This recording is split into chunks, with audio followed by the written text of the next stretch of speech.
Video করা দেখে একটা আপু দৌড়ে এসে বলল যে তার প্রোডাক্ট ভিডিও করা যাবে না, মানুষ নাকি কপি করে ফেলবে। সে আমার সাথে যাতা ব্যবহার করলো। যেখানে মেলায় মানুষ যায় একটু ভিডিও করতে, জিনিসগুলো ইউনিক জিনিসগুলো একটু কালেকশনগুলো মানুষকে দেখাতে, যেখানে আমাকে অন্য স্টলের আপু আর ভাইয়ারা সাদরে আমন্ত্রণ জানাচ্ছিল যেন আমি বেশি করে শ্যুট করি, তাদের কোনো আপত্তি নেই।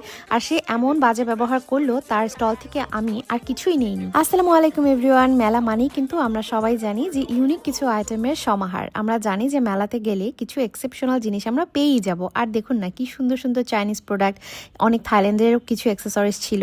এত কিউট কিউট এইসব জিনিসগুলো লাগতেছিল, পিন্টারেস্টের মতো একদম কাপ প্লেটগুলো। আমার তো অনেক ভালো লাগছে দেখে। এগুলো প্রাইস ছিল 1500-1300 টাকার মতো করে। আর এই যে দেখুন ট্রেন্ডি কিছু জুয়েলারিজ, এত কিউট কিউট জুয়েলারিজ। আর এই হেয়ার ব্যান্ডগুলো ছিল 200 টাকা করে, এগুলো অনেক কিউট ছিল। আর এইটা ছিল উত্তরা হোয়াইট হলে।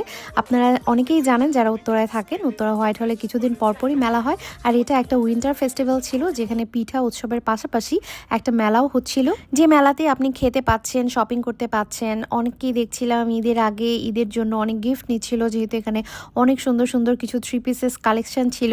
কিছু আন্টিরা এত সুন্দর একটা স্টল দিয়েছিল, আমি সেখানে অনেক ভিড় থাকায় শ্যুট করতে পারিনি। দেখুন না এই ফ্লোরাল ইয়াররিংসগুলো এত কিউট, পুরো একটা মনে হচ্ছিল বিচ ভাইব দিচ্ছিল। ট্যুরের জন্য আর রেগুলার ইউজের জন্য এই ইয়াররিংসগুলো যে কি সুন্দর। এই ইয়াররিংসগুলো কিন্তু মাত্র 100 টাকা করে পেয়ার ছিল। আর এই সুন্দর ফ্লাওয়ারগুলো পার পিস স্টিক ছিল 45 টাকা। আমি কিন্তু এতগুলো নিয়েছি কারণ এই ফুলগুলো আমার খুব ভালো লাগে।